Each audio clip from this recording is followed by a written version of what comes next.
Declared by all the lords, Prince Viserys is made the future king. A woman will not inherit the Iron Throne, for now. The irony here is that the council was called to stop a war breaking out, but yet the irony here is that the family themselves are on the brink of declaring war itself. Fast forward 9 years and King Viserys I is on the throne. We're 172 years before the death of the Mad King, Aerys, and the birth of Daenerys, who obviously goes mental and slaughters everyone at the sound of bells. Dragon and Targaryen live in harmony, with the city thriving and the house at the height of its power. Princess Rhaenyra is the focal point here, and after flying in on a dragon and meeting her friend Alicent Hightower, she has desires to fight in big battles and head out on the battlefield, but her mother is quick to quell those doubts. For now, she's stuck with filling goblets for the council.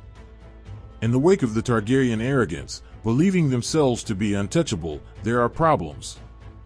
The growing alliance and the free cities have convened on Bloodstone, led by the Prince Admiral known colloquially as Crab Feeder.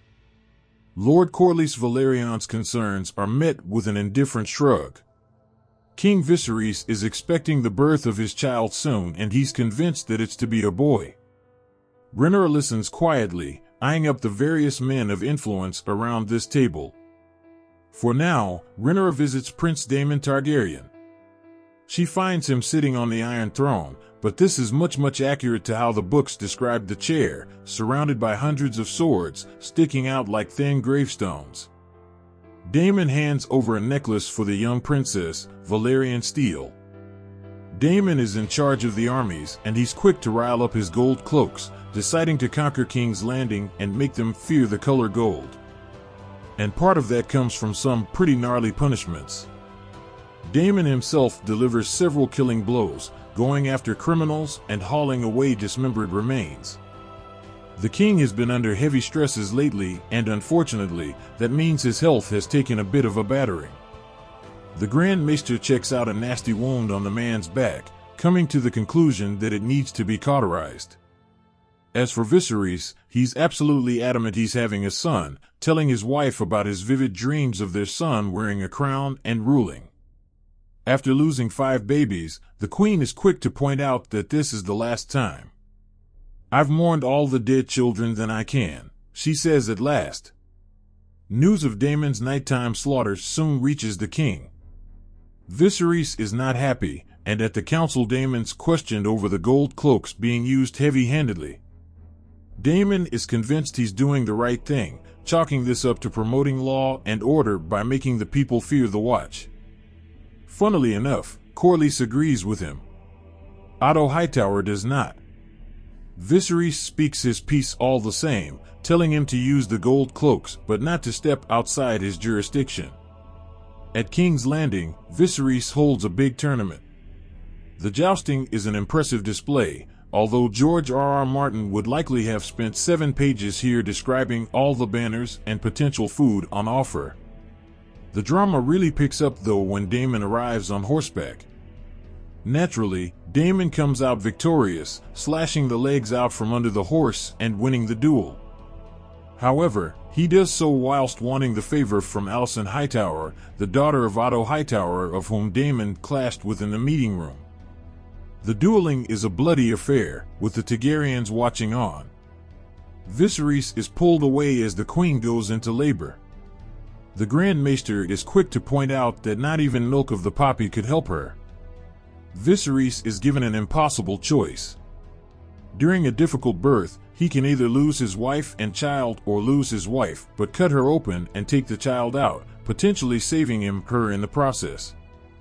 Given what we know about Viserys and his desire to have an heir, he lies to his wife, claiming they're taking the child out. After telling her he loves her, Viserys holds the queen's hand as she's cut open. This scene is edited beautifully against Daemon's final jousting match, where he takes his eyes off his opponent, who happens to be Dornish, and is forced to yield. Viserys is forced to watch his wife bleed out while his babe is born. And it turns out his child is a boy. At least, to begin with. Unfortunately, the baby dies, so Viserys' impossible choice ends in misery.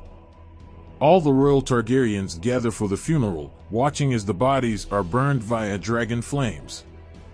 Off the back of this, Otto Hightower brings up Viserys' heir and decides the succession should be sorted out immediately. As of right now, Daemon is the one who's scheduled to take the throne, but the other ministers believe this an ill omen given how he's not patient and could destabilize the realm. Well, who else would have a claim? Silence descends on the court. Princess Rhaenyra is suggested and immediately shot down. In fact, the entire court ends abruptly as Viserys walks away, the decision still undecided for now. That doesn't deter Otto though, who sends his daughter in, and her mother's dressed no less, to comfort the king in his chambers. This is, of course, all a ploy to get closer to Viserys' throne and seize it for himself. This is something made all the easier by Daemon's antics. After overhearing the council speaking ill of his claim, news reaches Viserys and Otto that Daemon toasted to Prince Balon and the heir for a day that night in the city. Of course, this does not go down well with the king, who venomously brings Daemon before him and demands the truth. Daemon admits to what he said, but also throws back that Viserys has turned away from his own family, with Daemon urging Viserys to let him be hand to the king. Unfortunately, Daemon is banished, forced to return to his estranged wife and no longer in succession for the throne. Daemon does what he's told, but he's not particularly happy about it. In his absence, Viserys turns to Princess Rhaenyra and counsels her on the dragons and their history. In fact, in his most crucial moment, he decides Daemon is not meant to hold the throne, but Rhaenyra is. He puts her forward as his successor. In doing so, Viserys also brings a warning. He speaks of Aegon's dream about the end of the world of men. It begins with a terrible winter from the north. All of Westeros must stand against it. He tells her, going on to reveal that this secret has been passed from Aegon to each successive heir. She promises, and as such, the first episode ends with Rhaenyra due to take the throne.